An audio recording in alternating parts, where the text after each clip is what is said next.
You have no idea who you're going to need in this life and who you will not need. There's so many people I thought I needed that were just garbage people. That were like, oh, you happy? Oh no, can't do that. And I'm like, fired. Like, Trump, you're fired. I'll just pick you off like a sniper, honey, because I can't do anything with that.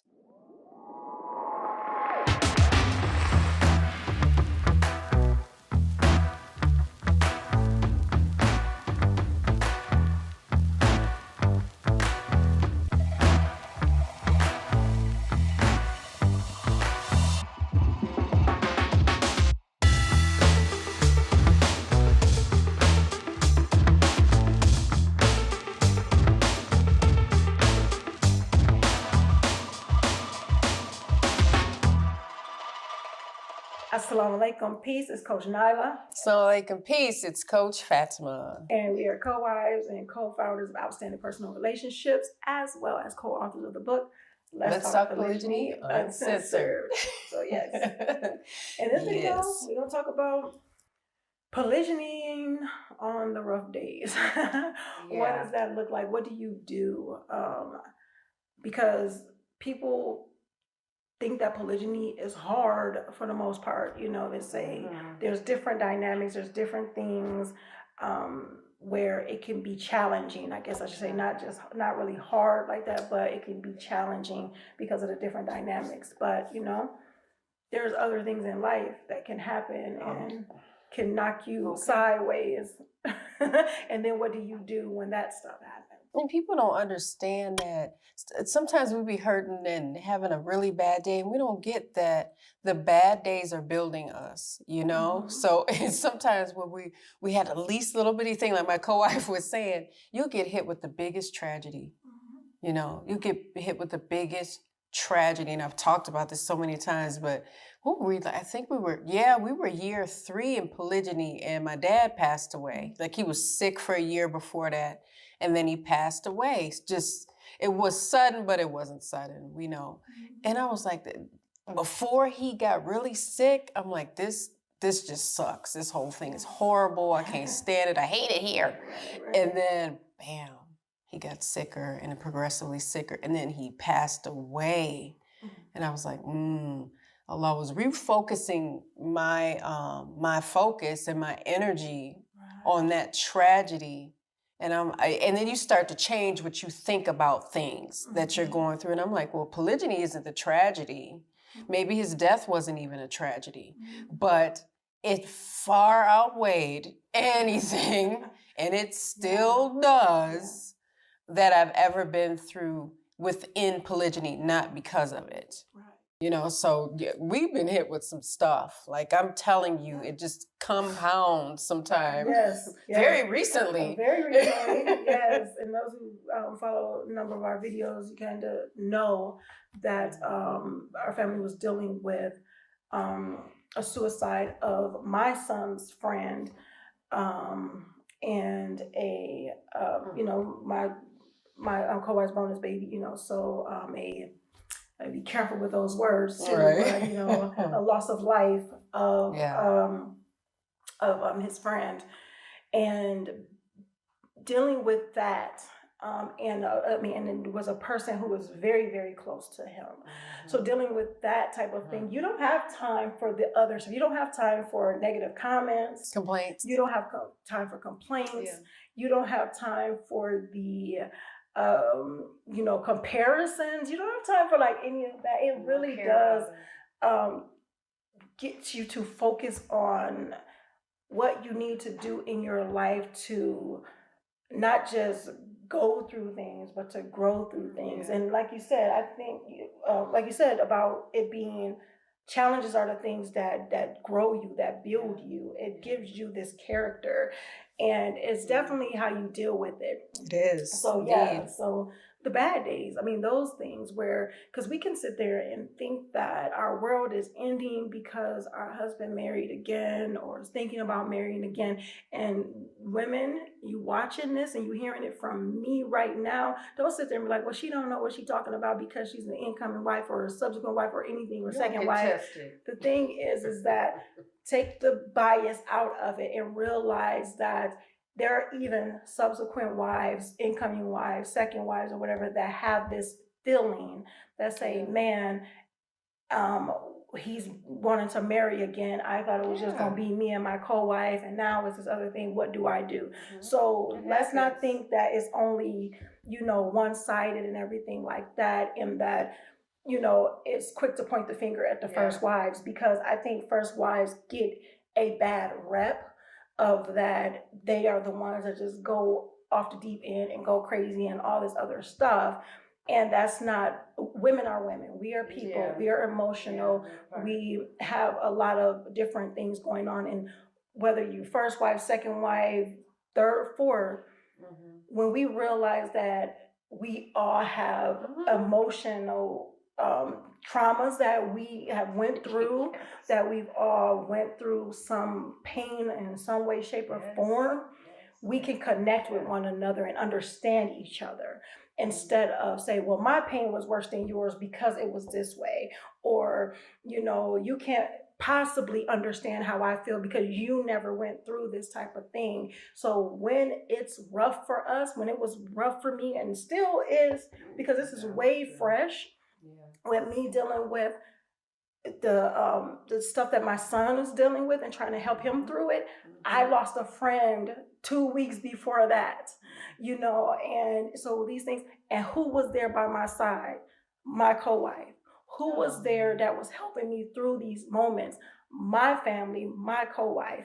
So polygyny through the bad days, one of the main things, whether people want to believe it or want to understand it or not, is definitely developing that family relationship.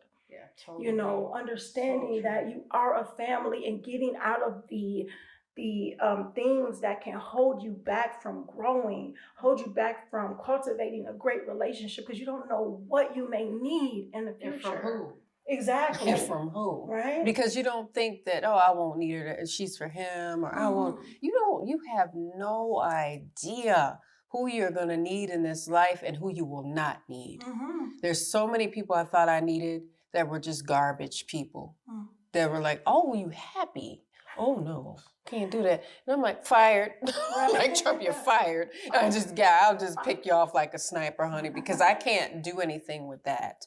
It's either you love us all, or I can't, because I don't know what's going to come out of your mouth next. And the thing is, we don't want to make each other villains. When you start making co-wives villains of one another, then it's just that there's a disconnect right there. And then we'll go, well, he's not bringing the family together. Well, you help me. You the one driving the wedges, and digging the trenches. So it's like, how can a man do that anyway? You grown women have to decide, am I going to just really get to know somebody for who they are versus who I think they are? And it's so important, because Coach Nazir tell you, I'm like, oh, she's probably this way. He looked at me one time. He was like, you really think you know everything, don't you? I was like, what are you talking about? I didn't know who she is. And he was like, no, she has bad days too. So that was really early on. And I was like, I'm glad that he said it, not because it's good for the ears. I'm like, oh, I'm glad she's going through it just like me. It brings in the human quality. Then everything becomes, okay, we all in this life, we're all being affected by this. This is not easy for anyone, whether they know about it, whether they don't know about it. But on those hard days, you got to understand that the hard days are going to come, and they're supposed to come. Yeah. Your test is in there. Your reward is in there. Building your character is in there. There's so much reward in going through hardships that we got to go, you know what, I'm going to embrace this. This is going to pass. I don't know when, but it's going to pass. And what is the lesson that I can get out of it? I had my lesson in losing my dad at that time, where everything was just raw and new. The way I found out he died, everything. the getting to where he was and seeing him dead, and the first responders still there and everything. And Coach Nazir couldn't come because our kids were still young enough. He had to stay there with them to comfort them. So in my mind, I'm like, well, I'll have this person maybe with me. I'll have somebody to fall out on. And nah, I didn't have none of that because I was the strong one in that room that day. I am Coach Nazir. And I'm Coach Fatimah, his wife. And I am Coach Nyla. I am also his wife. We are the founders of Outstanding Personal Relationships, as well as the authors of the book, Let's Talk Polygamy Uncensored. And I'm sure you're asking yourself, how can you get your hands on a copy of it right now? The great part is, we're about to share that with you, but first, let me tell you about why you need to at least get your hands on one or maybe more copies, depending on where you are in your polygynous journey. Some of the things that we discuss in our book are issues about trust, insecurities, jealousy among wives, and maybe even, possibly even, creating lasting friendships. Especially friendships amongst co-wives. And we share in this book how you can understand that it takes a village, that polygyny is not some taboo topic or something that's going to leave women stranded alone, and kids not loving each other or feel like they're left alone by their fathers or from their fathers or whatever the case may be. You will learn so much in this book. Let's Talk Polygamy Uncensored. Indeed, we lay down the practical steps that we wish we would have had when we started our polygynous journey over 13 years ago. Well, the time is here, and all you have to do, go to letstalkpolygamy.com. Order a copy, order the bundle, do whatever it is you need to do so there's no more excuses, and we making marriage great again by reminding people of polygamy, which is an ancient solution to a modern day problem. Let's talk polygamy.com. Get your pre-sale order on. With that being said, make sure you are growing intentionally, loving fearlessly, and connecting on a higher level every single day. Visit the link. Assalamu alaikum. Peace. Peace. His mother couldn't be, his wife couldn't be, my baby sister couldn't be, and the EMTs just doing their job. So they're not even there. They're very good about fading up against the wall. And I said, oh, I got this. I'm supposed to be the strong one. Little did I know. So on those really tough days, remember they're building you. Remember that it can pass, and also remember that you got to change what you're saying about that bad day to yourself. Like when I start saying, going from he's not supposed to be there to he's supposed to absolutely be where he is right now. My day got better. My day got better because the education was more intense. The studying was more intense. The dua was more intense. Everything intensified. And we got to understand that everybody has those bad days. The men have them too. I know they looking like really big in this rumor and really big in the marriage, but they have bad days too. And if we give ourselves and each other some grace, you might have somebody to support you in those bad days that you would not think would be there for you. I'm telling you, we've been through it. Like when we lose parents or if we lost grandparents. Like I lost my dad, Coach Nyla lost his dad. But they go, oh, you guys know what it's like then. I know what it's like to lose the dad I had. I don't know what it's like for him to lose the father that he had. See, my father was not Muslim. And I didn't get raised by his dad. So no. I know what it's like to lose a parent and have that grief and then look up and you hear their voice, but they're not around. I still hear my dad talking to me. He ain't talking to me, y'all. I ain't crazy. But I still hear his voice. I still hear him sing. And I talked to Coach Nazir about this. He said, I don't remember my dad's voice. And I thought that was so sad. I was like, what? Because I do. Because I do. And I said, I don't know what it's like to lose him. Right? And as a guy or anything. And as a guy. So it's just a whole type of different things, right? He's a son, I'm a daughter. It's so different. So it's okay for people to have their experiences and us not rob them from them. So I've seen co-wives like get mad because the other one's having a bad day. I'm like, what the heck? She can have a bad, well, she was having a bad day and it just messed up the whole family trip. I'm like, wait a minute, hold on, rewind. Rewind that. I was like, you know what? I know what you're saying. However, she can have a bad day because I'm sure you haven't had all good days, and I'm sure your stats are not perfect. So I had to stop, and this was always a subsequent wife's fault.